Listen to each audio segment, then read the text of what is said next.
One of the things that my students ask me all the time is how can I sound more natural when speaking German, so that German native speakers understand me and also take me seriously.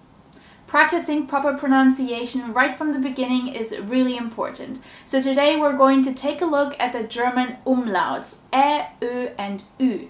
Definitely stick around till the end of this video because I have a small quiz for you, ein kleines Quiz, at the end to test if you have understood everything from today's lesson. By the way, if you want more pronunciation practice and exercises, you should definitely check out my free lesson in the description box below, where we discuss long and short vowels, how to pronounce those really long German words, and much more. I'd love to see you there.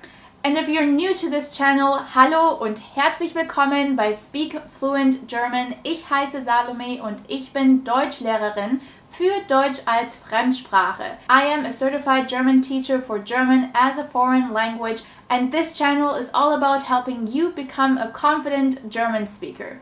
Before we get started, please make sure to like this video, subscribe, and hit the notification bell so that you'll never miss a lesson with me every single week. Also follow me on Instagram at Speak Fluent German, where I post daily useful phrases in German, fun quizzes, and more to help you master the German language. And now let's dive into the video. Los geht's! Let's start with the most difficult umlaut, the U-Umlaut, or so-called Ü. It's usually quite difficult for English speakers because there is no English equivalent to this sound. However, there is an exercise that you can use in order to practice this sound. So let's do this together. For this exercise, we want to start with an E sound. And the reason for that is because the tongue position is exactly the same as in the Ü sound. The tongue is more in the front of the mouth and the tip of the tongue touches the bottom row of your teeth, which is very different from the German U or the German U sound, where the tongue is in the back of the mouth and it's in a curved way. But the German vowels are a whole other topic. I'll leave that for another video. Let me know in the comments below if you're interested, and I might make a video about the German vowels as well. So in order to get the tongue position right for the Ü sound, you want to first pronounce E, and from there you can slowly shape your lips to an U shape. Your lips move forward, just like if you're trying to kiss someone. So we move from the E sound to the Ü sound without moving our tongue, alright? We only want to move our lips forward, just like this. E-U, E-U, Ü.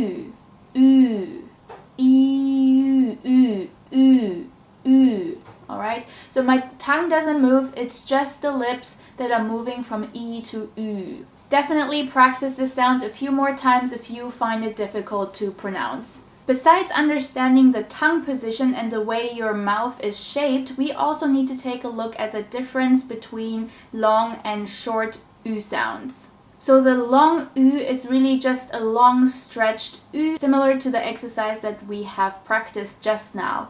It's an Ü, Ü. You'll find the long Ü sound in words like, for example, Grüße, Grüße, Schüler, Schüler, Gemüse, Gemüse.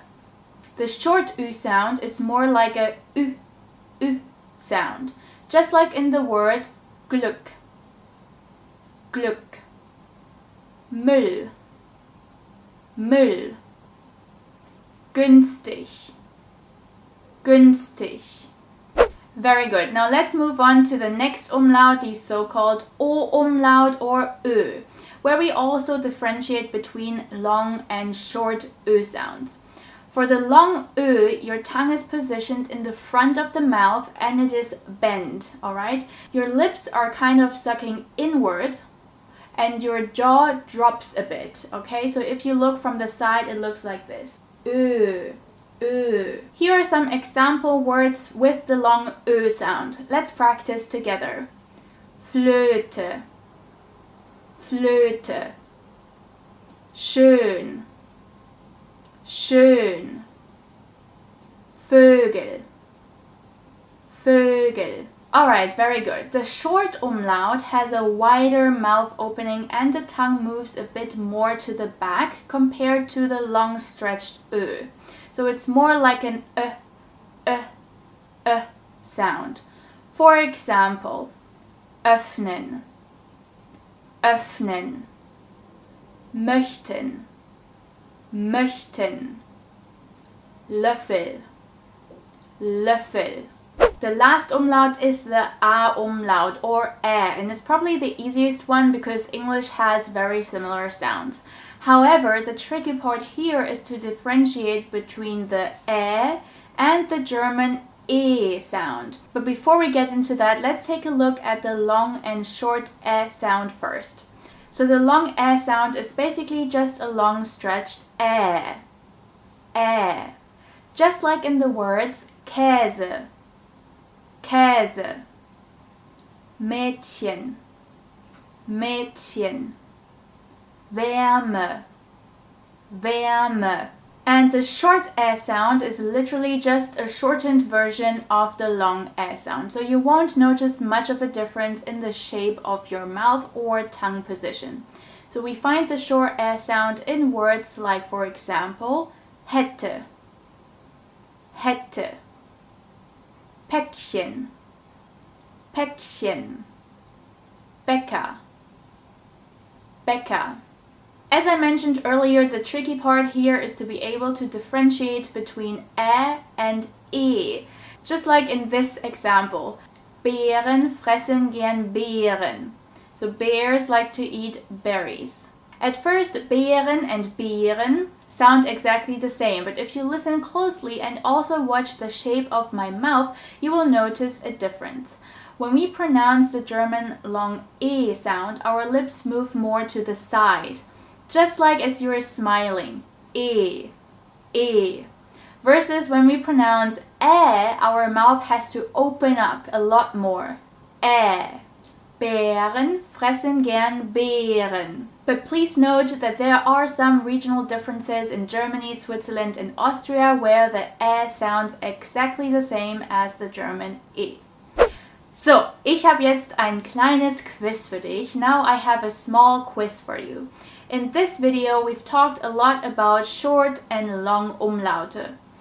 Ich möchte wissen, ob du in diesen Wörtern einen kurzen oder langen Umlaut hörst. I will give you a few examples now and I would like to know if you hear a short or a long Umlaut and put your answers in the comments down below. Nummer 1. Brötchen. Brötchen. Is it a long or short Ö sound? The correct answer is it's a long Ö sound. Nummer 2. Plätzchen. Plätzchen. This is a short ä sound. Nummer 3. Schlüssel. Schlüssel. This is also a short sound, a short Ü sound. Und Nummer 4. Fähre. Fähre. This is a long stretched ä sound. Alright, that's it for today. Let me know in the comments down below which umlaut you find the easiest to pronounce. And also don't forget to subscribe and hit that notification bell so you don't miss my weekly lessons. Das ist alles für heute. Vielen Dank fürs Zuschauen und bis zum nächsten Mal. Tschüss!